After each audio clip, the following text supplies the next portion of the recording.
January 1944. A frozen stillness hung over the tree line outside a German-held transport depot in occupied Eastern Europe. Snowfall muted every distant sound, settling over wooden guard towers, fuel drum, and the slow, rhythmic footsteps of patrols circling the perimeter. In the dim blue light before dawn, breath rose in thin clouds from the mouths of men who believed their shift would pass in routine silence.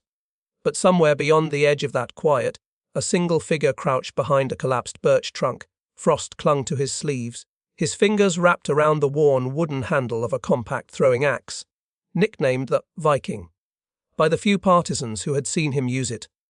Its edge had been sharpened the night before, polished down until it glinted faintly even in the cold darkness. He watched the nearest guard turn his back, measured the distance, 50 feet, a gap most considered impossible for a clean, lethal throw. The man exhaled slowly, letting the cold burn his lungs. He shifted his weight, feeling every muscle tighten into a single, silent calculation, because what he was about to do was more than an act of violence. It was part of a larger struggle that had taken shape long before this moment. And to understand how he reached this point, we must step back into the world surrounding him. The frozen landscape of early 1944 formed the backdrop to one of the most volatile phases of the Second World War. By this stage, German occupation forces across Eastern Europe were stretched thin, facing constant pressure from Soviet advances on the front lines and growing partisan networks in the forests behind them. Supply depots, fuel caches, and ammunition transports had become lifelines for retreating German units. Every convoy that moved westward carried equipment vital for delaying the Soviet push. Every depot left standing allowed German formations to regroup, reorganize, and hold defensive positions a little longer.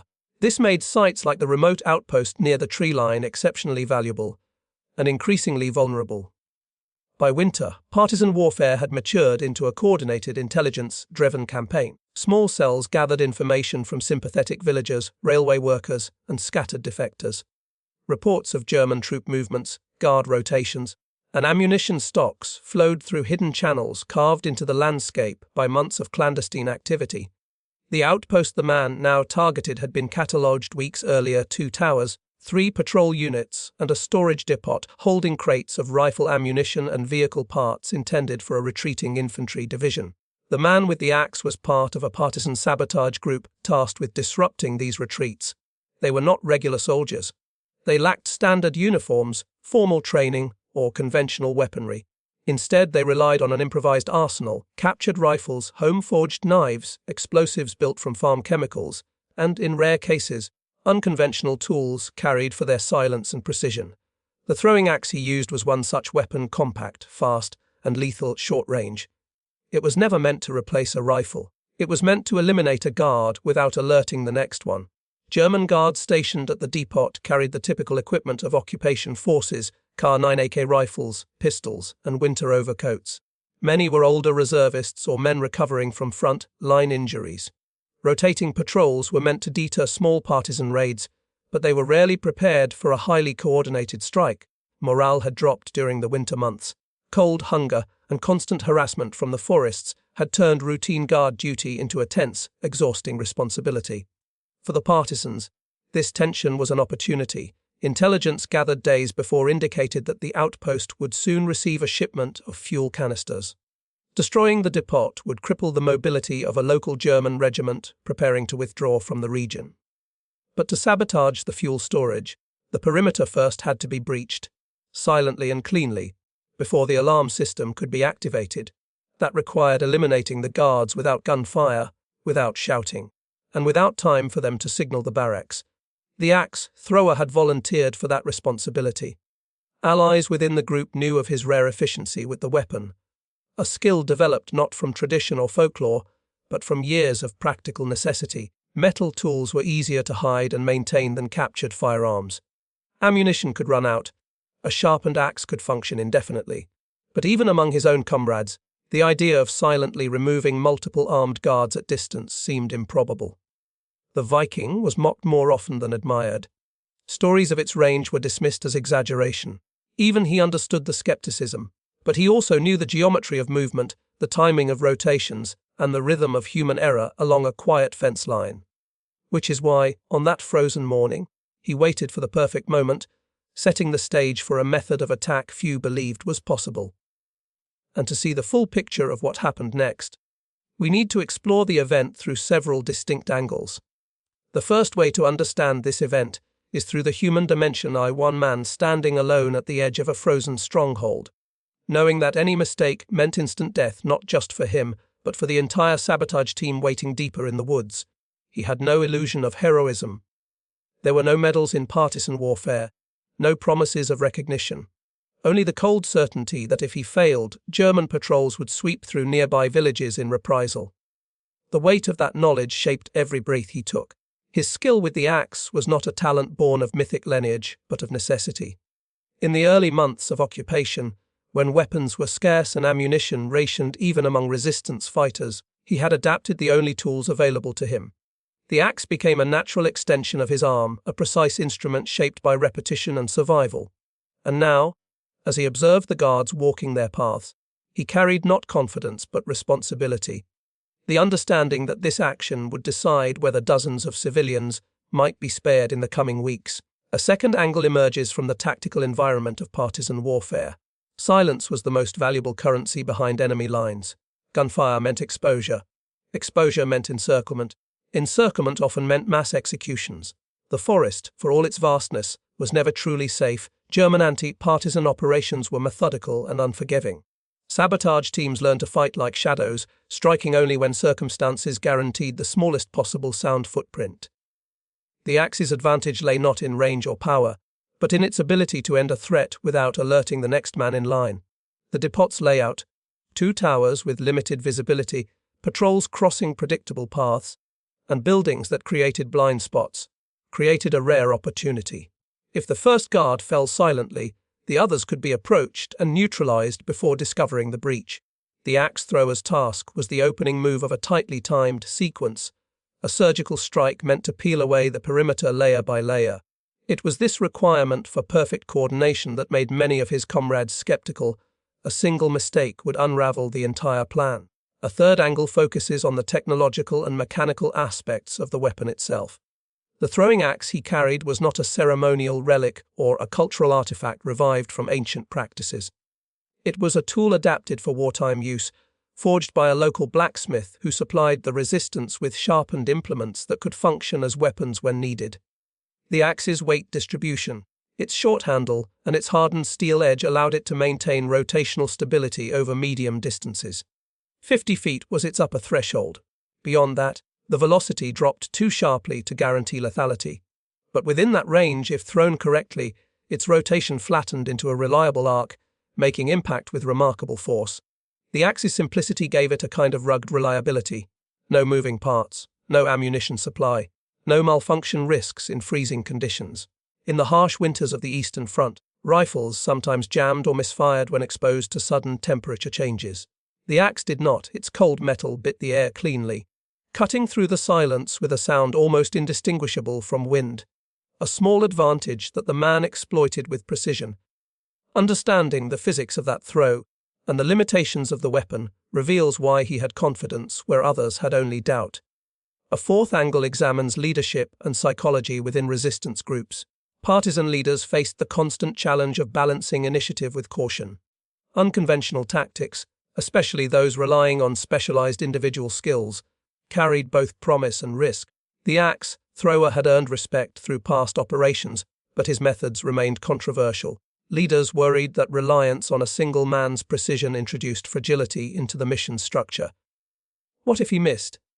What if the axe struck but did not kill? What if the weapon failed to penetrate the thick winter collar of a sentry's coat? These doubts were not born of disrespect but of experience. Resistance leaders had learned through painful losses that unpredictable elements often doomed even the most carefully planned raids. And yet, on this morning, they authorized his plan, not because they trusted the axe, but because they trusted the man. They saw in him the calm, measured temperament required for such an operation. His confidence was not boastful. It was disciplined, methodical. And in the tense hours leading up to the attack, his demeanor steadied the nerves of the younger fighters waiting in the dark, shaping the emotional tone of the mission itself. The final angle is the enemy's perspective.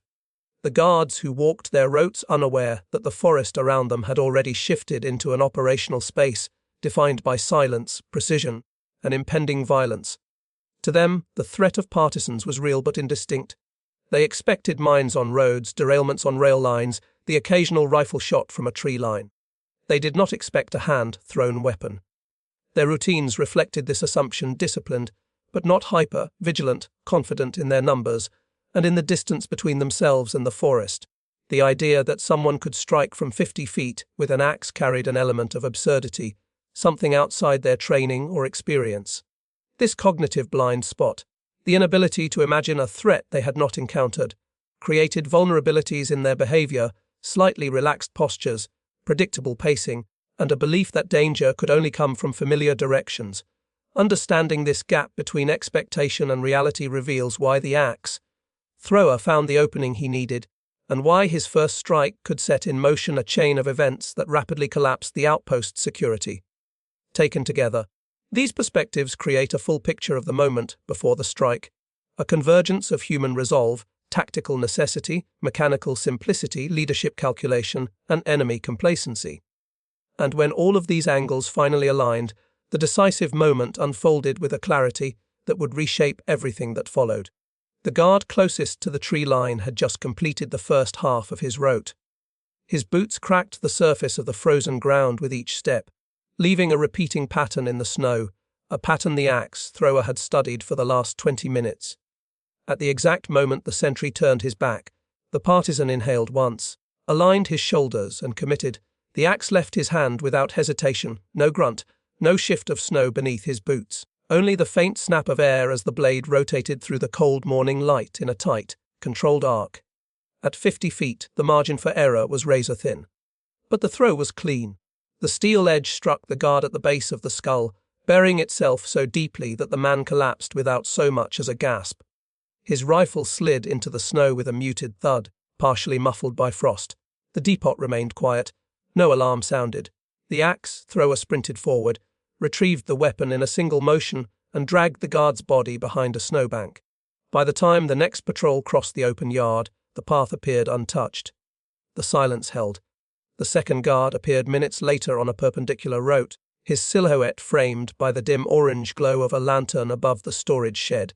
He paused to adjust his scarf, unaware of the figure now crouched just beyond his peripheral vision. This time the throw was shorter, 30 feet, and angled slightly upward. The axe spun once, twice, then struck the guard in the upper temple. He fell instantly, the lantern light flickering over his motionless form. Again the weapon was retrieved. Again silence was preserved. The third and fourth guards were part of a two-man rotation, walking side by side. Engaging them required a shift in strategy. The axe thrower waited for a moment when the pair separated at the junction between the fuel depot and the vehicle shed. As the first man stepped ahead, the partisan closed distance from the shadows and dispatched him with a swift strike of the axe handle to the throat. A blunt, force blow that collapsed his airway before he could shout. The second guard turned at the sound of falling snow but saw nothing but darkness. His rifle lifted an inch, just enough for the axe to hit him squarely under the jaw, snapping bone and silencing him instantly. By now 4 guards were down. 5 remained. The towers posed the greatest risk. Each held a sentry equipped with a rifle and a signal flare. A single flare fired into the sky would summon reinforcements from nearby units. The axe thrower approached the first tower from the rear, climbing the support beams silently. The guard inside faced outward, scanning the forest, unaware of the figure emerging behind him. The axe bit into the base of his neck before he could turn. The body slumped forward, slipping between the wooden rails, falling into the snow below with a sound too soft to travel far. Descending quickly, the partisan circled toward the second tower. This guard was more alert, shifting his weight as he scanned the compound, perhaps sensing the subtle change in atmosphere that follows sudden violence. The axe thrower could not risk a climb. Instead, he waited for the guard to lean out slightly. The brief moment when a downward angle exposed his chest. The throw had to be perfect. At nearly 40 feet and upward, the arc was at its limit. He stepped out from behind the shed, released the axe with every ounce of practiced control, and watched as it struck just below the sternum, driving the man backward in a choking gasp. The signal flare never left his hand. With the towers neutralized, only 3 guards remained near the fuel crates. These men heard nothing until the partisan was already among them. 2 fell in rapid succession, one to a direct strike from the axe, retrieved and reused, and the other to a sweeping blow across the temple. The last guard turned, attempted to fire, and managed only to chamber a round before the axe cleaved across his collar, driving him to the ground. 9 guards. All silent, all within minutes, and with the perimeter finally erased, the sabotage team emerged from the forest to complete the operation now set into motion. What followed was shaped not only by the strikes of a single weapon, but by the sudden collapse of an entire defensive outpost. When the final guard fell, a brief, uncanny stillness settled across the depot, the kind of silence that only appears when a structure, meant to protect, suddenly loses all its sentinels. The partisan sabotage team emerged from the tree line in a staggered formation, each man moving quickly but cautiously, aware that any overlooked threat could still unravel the mission. But the axe thrower's precision had created a rare window, a fully exposed perimeter with no alarms, no signal flares, and no surviving eyewitnesses. They moved first toward the fuel canisters stacked along the eastern fence.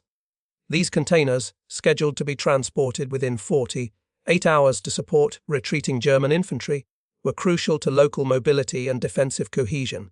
Without this fuel, several companies would be forced to abandon vehicles, artillery limbers, and transport trucks, a setback that could extend far beyond a single regiment. The partisans placed bundled charges beneath the racks, wiring each to a central fuse designed to burn slow enough to allow withdrawal. Inside the storage sheds, crates of ammunition were stacked in neat rows, rifle cartridges, MG-34 belts, mortar shells, spare components for weapons shipped from depots farther west. Each item represented hours of labor and logistical planning by the German supply network, and each was now marked for destruction. The partisans packed additional explosives into the narrow spaces between crates, ensuring the blast radius would collapse the shed and ignite everything inside. The axe thrower did not linger on his own actions. After making a final sweep to confirm that no guard remained alive, he joined the others in preparing the ignition sequence. His demeanor was unchanged, calm, focused, methodical, as though his role had simply been another part of a larger machine moving toward a crucial objective. But among the fighters around him, a new respect had taken shape. Those who had doubted the feasibility of eliminating 9 guards silently now understood that their skepticism had been rooted not in logic, but in unfamiliarity. They had witnessed precision that few had believed possible. When the charges were ready, the team withdrew to the forest. Snow muffled their steps, and within minutes they had disappeared into the same darkness from which the operation had begun.